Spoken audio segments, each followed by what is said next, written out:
There's my daughter Sarah, and there's my son Jasper. She's eating a bowl of cereal. He is a milk lover. He loves yogurt, everything. And look at that. He's like, oh yeah, I know she'll finish. She'll let me clean the bowl. He's a dishwasher. Hey Jasper, look at that. Come on. He's like, come on. Yeah, I'll just sit and wait. I know she'll put the bowl down. She'll let me have it. Yum yum. My cherry tomatoes are growing so fast. I mean really fast. Look at this. This is definitely taller than me now. Anyhow, yesterday I saw 2 of these cherry tomatoes. They're tipped over, like they bent over, and I knew they were going to snap, so I added a second rod to there. See?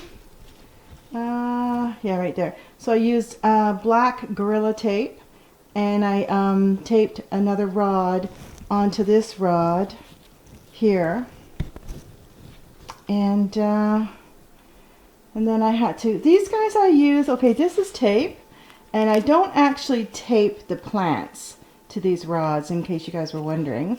So what this is just a piece of tape. I think this is about 3 inches in length, and then I take about 1.5 inches of another piece, put it on inside so it doesn't actually stick to the plants, and then the ends they just stick together at the ends. There you go. And look at that. Almost to my ceiling. Not quite yet. But anyhow, so, oh, look at this. These are the trays that I had bought from the dollar store, and this is where I kept all those black grow pots. So the white ones here had 1 grow pot on each, and these black trays, you could put 2 grow pots, depending on the size. The size of the grow pots that I was using was 7 gallons, so I could put 2 on each tray. So these are the grow pots that I just took out of my house, and so these I'm going to put in the those tunnels that I had built, and the tunnel garden beds. So I made another one yesterday. Same thing. I just put the hoops over. This is a small garden bed. This is about 5 feet by 3 feet wide. So I only needed 2 of the garden hoops. And then this is the 6 mil plastic that I placed over the top, and I put rocks. We had a lot of these because we had redone our front walkway, so these are all leftovers. So I placed these on top of the plastic so the wind won't blow it off, because the wind here in Canada is quite strong. And then I put a new tarp here. I had, this is ground cover. I had a piece under here, or on here before, and I had these grow pots on there, and this is my elderberry bush, if you can see it. It's doing really well. And I had I placed leaves on here all winter long, and I can see new sprouts coming up, new shoots. Cute, eh? And then this is the grow pot that I grew potatoes in last year, and so I had them both right here in front.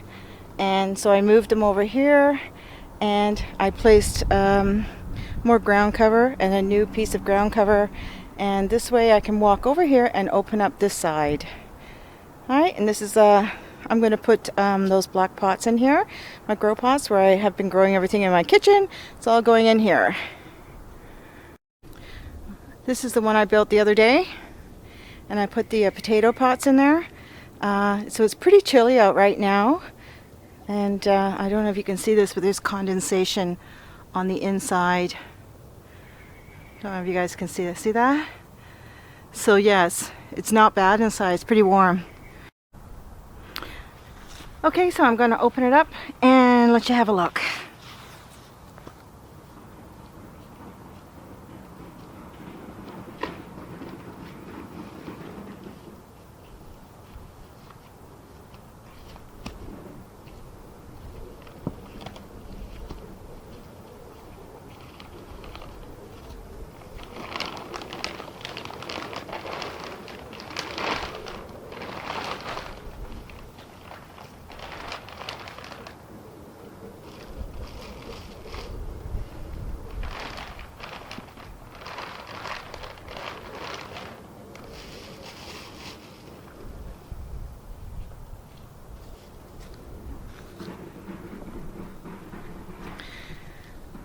Okay, those are the grow parts that I had in there. See, they're doing pretty good. Nothing's growing yet.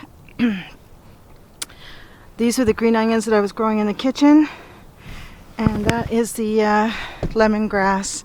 So I placed them in this pot. There's compost underneath, or the kitchen scraps underneath the cardboard there.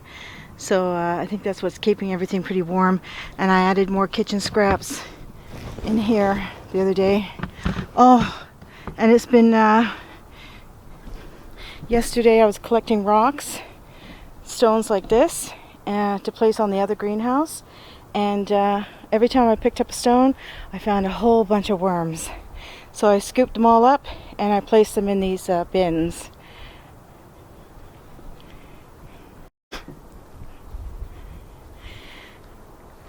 So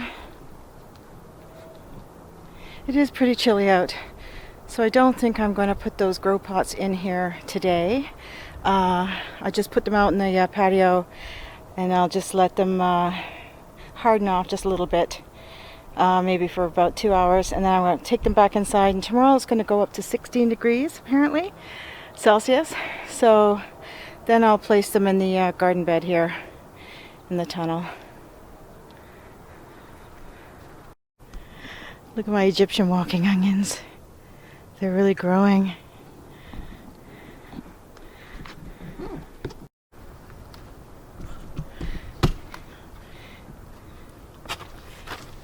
Look at this.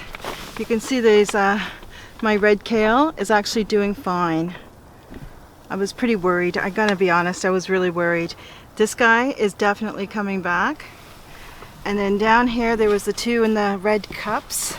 One of them died that was here, and this one is definitely coming back. See that? That's doing really well. And in these pots, I had planted seeds. Sugar Sprint edible pods. These guys, sugar snap, well, these are like sugar snap peas, and they taste really well. These are bushes, but still, just in case they're vines, you never know. It says they're a bush, but still, if it's actually a vine or it's a very tall bush, I can tie some ropes or strings up here, and they can grow up there. Okay. See my oregano. Woohoo! So, oh, and can you see the garlic? Look at that, eh? That was store-bought garlic, and it was growing shoots, those green shoots, and I just stuck them in the soil here. And yeah, it's doing very well. So I think tomorrow I'll take this bin out of here, or maybe I'll just leave it in here. I don't know. I don't know what to do. This bin I'm going to take out and put it in the tunnel, one of those tunnel beds. Then it'll fertilize the soil there, get it ready for veggies that I'll plant inside the soil in the garden beds. These are the onions I bought, grocery store onions, and I noticed this one was growing. Look at that! Oh my God! So I'm going to place this back in the soil. I'm going to bury it right up to about here. Right, yeah, I'll bury it right up to about there. And I'll just let this grow. And the reason why I'm doing this is because I want this one to go to seed. And once it goes to seed, I will have free seeds. Woohoo! So that's my plan. I really am planning on collecting seeds this year. Times are getting harder and harder, so I think we all have to be really careful and grow some veggies. Please grow all the stuff that you actually eat, and it'll help. See how tall these guys are? Taller than me, okay? Hey, I'm not that tall, but that's all right. I just wanted to let you know what else I do. This is an old container of orange juice container that is not orange juice. It was done, it was empty. I cleaned it out and I pour water in here. For example, this pot here I made, I boiled some veggies in here yesterday, and then I just left it overnight. I took the veggies out and then I left the water overnight to let it really cool down. And this liquid I pour in here, and that's what that is. So I actually pour this stuff. This is like, you know, real fertilizer. And so anyhow, I pour it in those empty pots of soil that I have out in the backyard that I grew stuff in last year. And this is what I do to improve the old soil. And I've been doing this every year, and it literally works. Plants do grow really well in that soil. I don't put new soil in there. I just add all this liquid. Right? So this is all vegetable liquid, stuff that you boiled your veggies in, and I even do this with the eggs. If I'm boiling some eggs, I scoop the eggs out, let the water cool right down, pour it in the jug, pour that in. The egg water I usually pour in around the tomato plants that are outside, and it stops the...